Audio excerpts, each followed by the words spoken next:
Okay, next on, I would like to introduce our keynote for the event. We're honored to invite Chester Ho, the director of Monte Science and Technology Association. He is going to talk about from innovations to startup financing. Let's welcome Mr. Ho. Okay, Executive Vice President Gong and Foreign Affairs Counselor Lee, honorable guests from overseas, distinguished guests, and ladies and gentlemen, good morning. 大家好. I'll talk about from innovation to startup finance. Peter Drucker once said, the best way to guarantee a better future is to create it. So there are so many entrepreneurs, they form up companies and try to create value to guarantee a better future. And on the other side, John Doerr, who is a very famous venture capitalist at Silicon Valley, he said, the second best way to guarantee a better future is to finance it. John Doerr is already 65 years old, so that's why he said maybe the best way is to invest in the entrepreneurs, and hopefully they can create a better future. Indeed, venture capitalists and entrepreneurs, they work hand in hand, so they build a beautiful national wealth in the United States. This report, Venture Impact, was done by National Venture Capital Association in the United States. That was published in 2011. This is really the venture industry started in the 1970s. All the best venture capital firms, for example, Kleiner Perkins and Sequoia Capital, they all started in 1972. So, and then they reached a peak, year 2000, and then came the internet bubble burst. So there was a meltdown. However, the venture investment after that, in the 10 years, they settled down. So venture capitalists invest $28 billion in 300 new startup companies in the past every year. Now, because of the working hand in hand, they create enormous national wealth. And for example, this shows in 2010, those venture-backed company was able to accumulate a national wealth of $3 trillion. And that is constitute about 21% of the United States GDP. And also create lots of jobs, 12 million jobs in 2010. And that's about 11% of the US job market.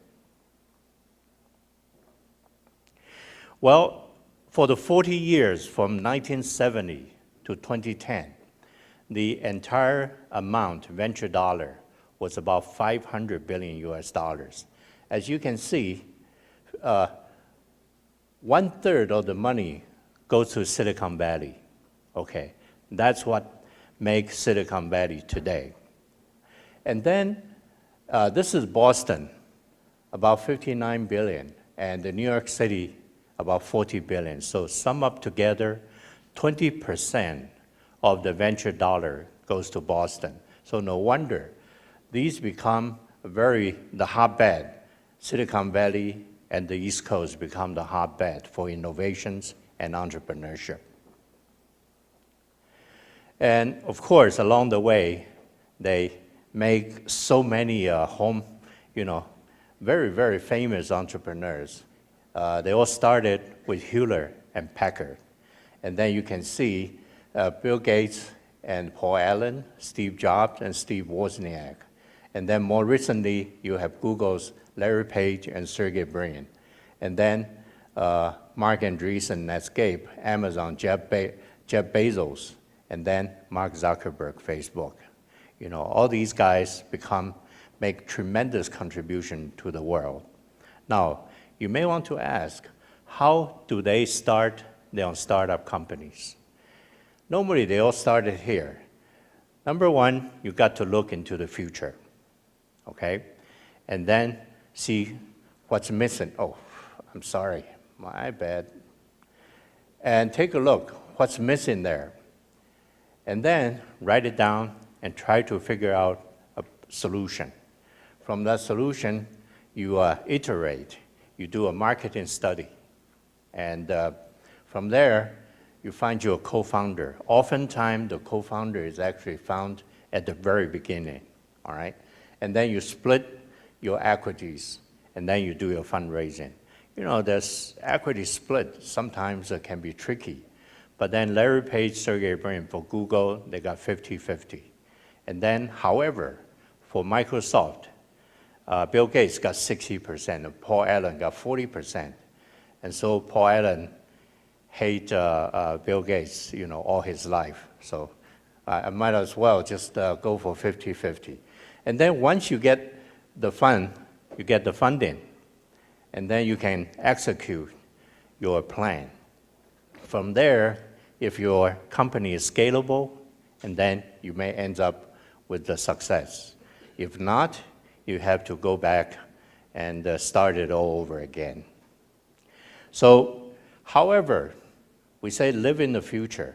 It is pretty difficult to figure out what's hot in the future, okay? Fortunate, McKinsey Global Institute in 2013 published a report. This report is called Disruptive Technologies, Advances that will transform life, business, and the global economy. Okay, this report you can actually find, you can actually Google it. So they identified 12 different technologies. Started with mobile internet, and then automation of knowledge work. And what these bars indicates by year 2025, this will be the revenues. So more conservative estimate is about $4 trillion, and more optimistic will be about $10, $11 trillion. So by 2025. Now take a look. The third one is Internet of Things, and the fourth one is cloud technology, and the fifth one is advanced robotics, and the fifth one is autonomous and near autonomous vehicles, so driverless car. Now, then you have next generation genomics, because everybody talk about precision medicine. And so diagnostics and also medical device become extremely important. So that's about $1 trillion to about $2 trillion. And the remainder 5 or sub 1 trillion, however, they are also important. Energy storage, 3D printing, advanced material, advanced oil and gas, and then renewable energy. So the important key is if you're working in one of these areas, and then you're okay, all right? So these 12 are extremely important. Take a look, IoT, cloud, advanced robotics, and driverless cars. Nowadays, everybody was talking about it, okay? All right, now let's take a look, innovation. The sources of innovation, oftentimes is luck, relying on luck. And then you have service innovation, you have technology-led innovations, and then you also have business model innovation, okay? Relying on luck, here's 3 M's, Post-it notes, that's luck. And also some other things like penicillin, Viagra, Vaseline, a tea, and microwave oven. All these are established by accidents, okay? Now, service innovation, when the bookstore was in its peak, and then Jeff Bezos in 1994, he said, hey, maybe I can sell books on the internet. And so he built a totally internet book sale operation, and that disrupted, the bookstores. So last year, the revenue is about $107 billion. And last I checked, Jeff Bezos' wealth is about $64 billion, so very quickly. And then technology-led, the old camera, and then now smartphone is as good as anything, okay, in terms of photography. And then technology-led innovation also led the search engines. So now who can live without Google, okay? Now here is one example of business model innovation. This is very interesting. In the 1980s, there's a manufacturing company came to London, because in London, everybody take bus. This company is called bus shelter companies. So they build high quality, these are their bus shelters. They build high quality bus shelter. And the pricing is reasonable. Very quickly, they monopolized the bus shelter business in UK. So their business model is as such. They charge the community or the city for building these bus shelters. And then they design, manufacture, install these bus shelters. But a few years later, another company called AdShell came in UK. And what they do is that they build identical bus shelter, but their business model is totally different. Within a very short period of time, they drove the other company out of business. Okay, the business model is as such. They will build a bus shelter to the community for free. However, they retain the right to posting advertisement on the wall of these bus shelters. That's very smart, because the revenue will come recurrently. The advertising agent continue to do their advertisement on the bus shelter. So very quickly, the other company went out of business. So their business model is they built the bus shelter for free for the community. And however, they retain the rights for advertisement. They're still doing all these things. However, they charge the advertisement company for advertising with a cost. So that's very smart. So business, totally different business model. Now, venture capitalists, they love to invest in the innovative technologies and the wonderful products. Venture capital love it. So these companies, some examples are Microsoft, Apple, Intel, Medtronic, and Google. Okay, venture capitalists love it. Venture capitalists also love some companies, they have innovative business models. Okay, these companies would involve the Home Depot, Starbucks, Staples, Whole Foods Market, and eBay. You know, the first time I saw this list, I was so surprised. Didn't realize that Starbucks also attract venture capitalists, but they did, okay? Now, startup financing always looked like this. Okay, once you start your companies, what in front of you is valley of death, okay? Probably 80–90% of the company failed, died within this valley of death. And the only people who can save you are the quote-unquote 3F, founders, friends, and family's money. On the other side, angels' money. Angels' dollar is very important. So you continue to consume money, and then you reach the bottom, and then on the other hand, you start showing some tractions, and then venture capitalists will take notice. And then they will invest into those better companies who can survive the valley of death. So then Series A, Series B, Series C. If everything goes well, the company will go for IPO, all right? So here is a typical pie chart of Silicon Valley. Where does the money come from? Friends and family takes about self-funding, and then friends and family. The case is about 50%. And then the rest of them really came from angels and the VC. the current trend is angel investors continue to increase.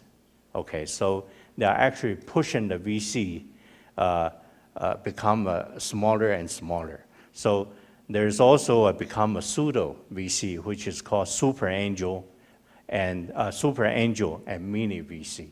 Okay, these are exceeding 50% of the Silicon Valley money. So now let's turn around, talk about angel investors. Well, and this guy, his name is Andy Bechtolsheim. He was the founder of Stanford Microsystems. Actually, the Sun Microsystems, Sun stands for Stanford University Networks. And he was one of the founders. In 1998, he was the first angel to invest into Google. He wrote a check, $100,000 US. And 10 years later, the check become $1.5 billion. So all of a sudden, angel becomes such a sexy and red hot business, all right? So that also inspired very, very many Google employees to turn themselves into angel investors, okay? So Google now is one of the biggest angel peoples. In this part of the world, we also have a guy called Mr. Jia. Mr. Jia invested in this company called Wuming Xiaozhan Wretch. And he wrote a check in 2005, which is about 10 million NT, equivalent to $300,000 US. Now, that of the following year, when Yahoo acquired Wretch, and his $10 million all of a sudden turned into $300 million. So in just about a year and a half, that money ballooned 30 times. So that also turned angel investor become very, very sexy. Now, here are a comparison of angel and the venture.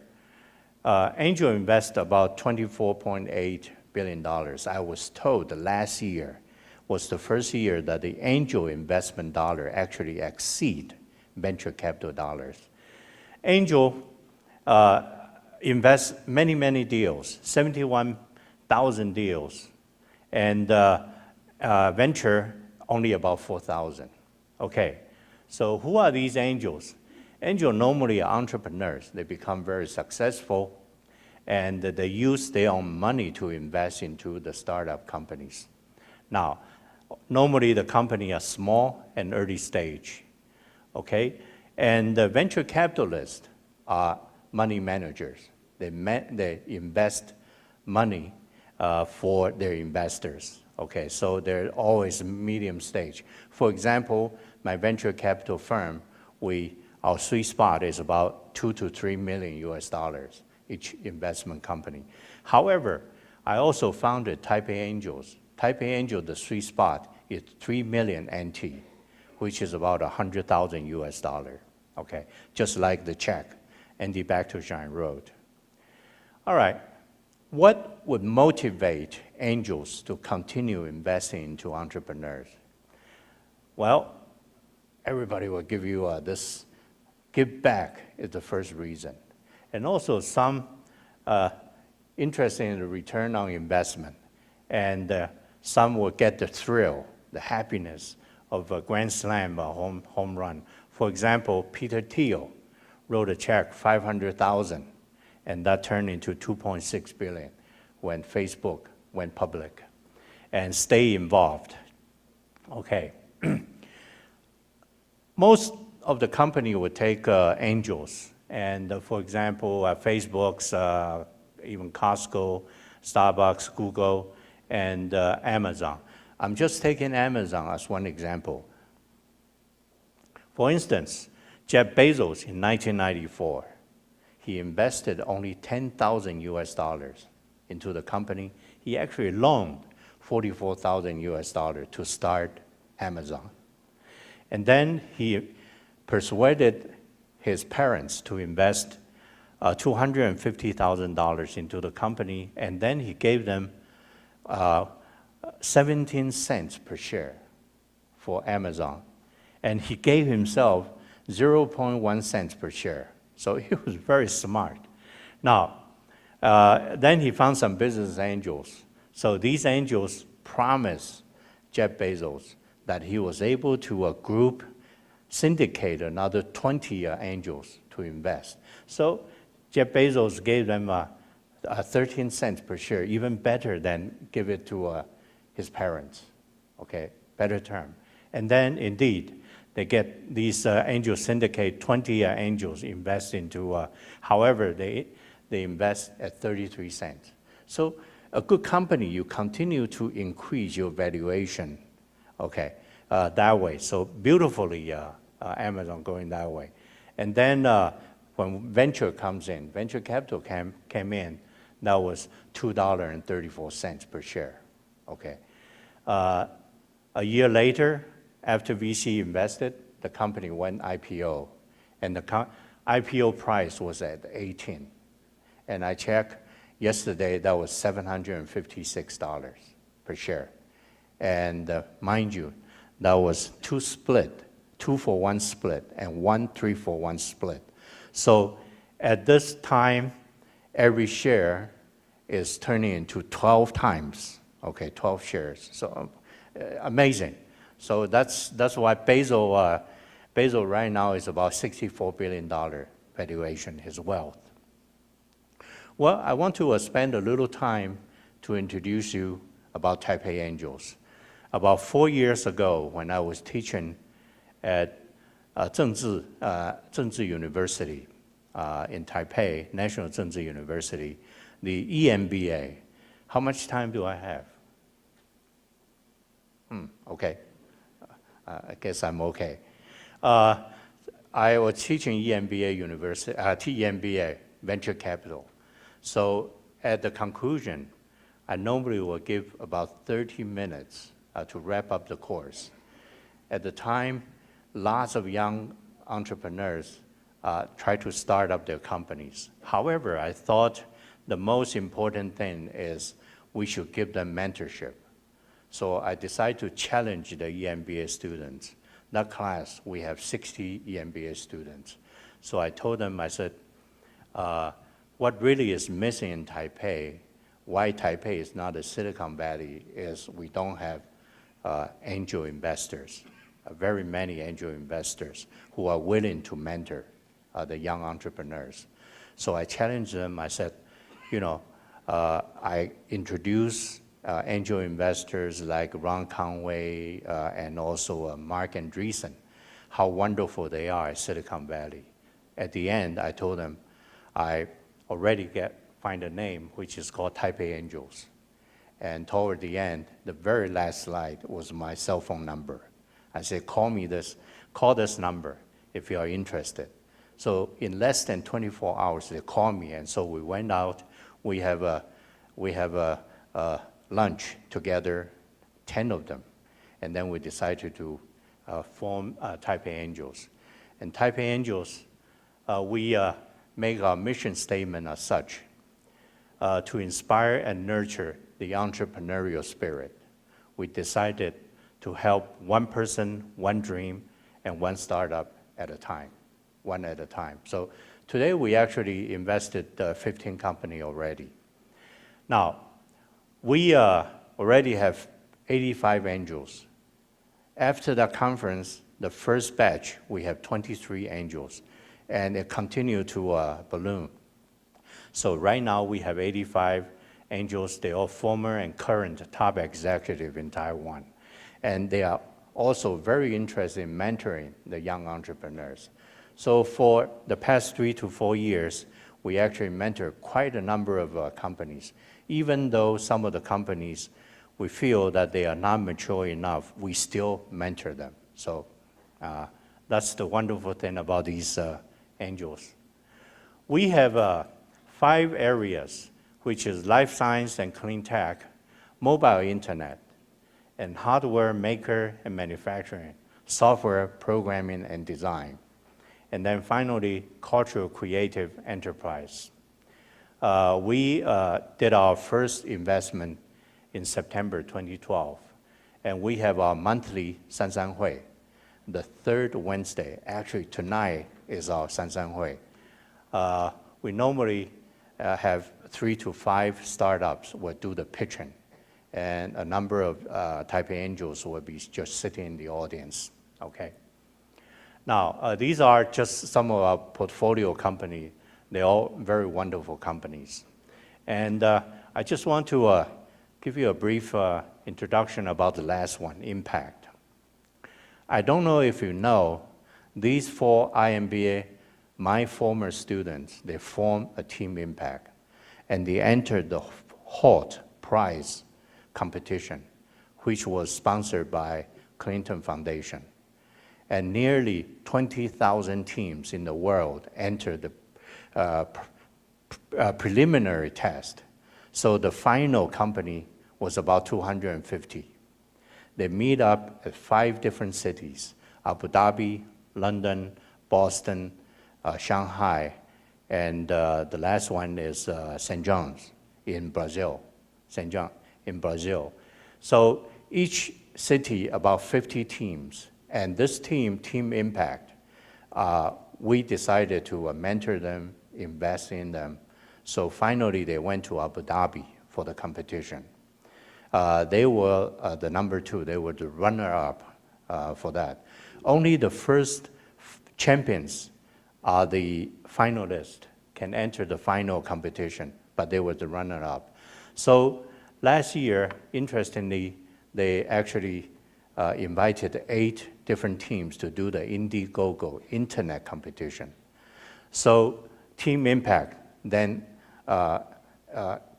they win that internet competition, so they entered the final. They became the world champion last year, and the award was $1 million. And that was a photo. Clinton was giving them the championship. So that was also the very first time that Taiwan was invited. National Zhengzhi University was invited. Anyway, so today I talk about venture impact and source of innovations, business model, angel investment, Taipei Angel, and hopefully we really would like to promote Taipei as the prominent global startup epicenter. Now, remember, the key to business is having dreams. The key to success is to making dreams come true, okay? And then, remember Steve Jobs, stay hungry, stay foolish, and most important part is to have fun. So the future is whatever you make it. My advice to you is dare to dream, follow your heart, and execute your plan. So, 谢谢. Thank you. Thank you, Mr. Ho, for giving us this brilliant speech. And please return to your seat.